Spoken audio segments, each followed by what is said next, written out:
এই গল্পটা আমার কল্পনা থেকে তৈরি। এই মানুষটাকে আপনি চাইলে বাঘা যতীন অথবা মহাভারতের ভীম হিসেবে কল্পনা করতে পারেন। বরফে ঢাকা এক নির্জন জঙ্গল, নীরবতার আড়ালে লুকিয়ে আছে মৃত্যু। হঠাৎ মৃত্যুর গতিতে ছুটে আসে এক বিশাল বাঘ, কিন্তু মানুষটা দাঁড়িয়ে থাকে স্থির।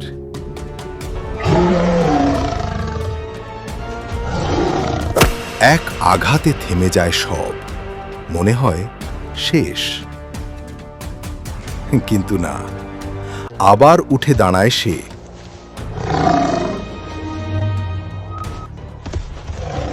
আরো ভয়ঙ্কর হয়ে শেষবার যখন বাঘটা ঝাঁপিয়ে পড়ে, ঠিক তখনই মানুষটা ঘুরে দাঁড়িয়ে দুই হাতে ধরে ফেলে তার মৃত্যুকে।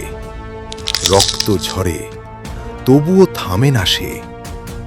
আর তারপর সবকিছু নিস্তব্ধ। বাঘটা পড়ে থাকে নিথর, মানুষটা শুধু হেঁটে চলে যায় সামনে। গল্পটি ভালো লাগলে কমেন্ট ও শেয়ার করুন।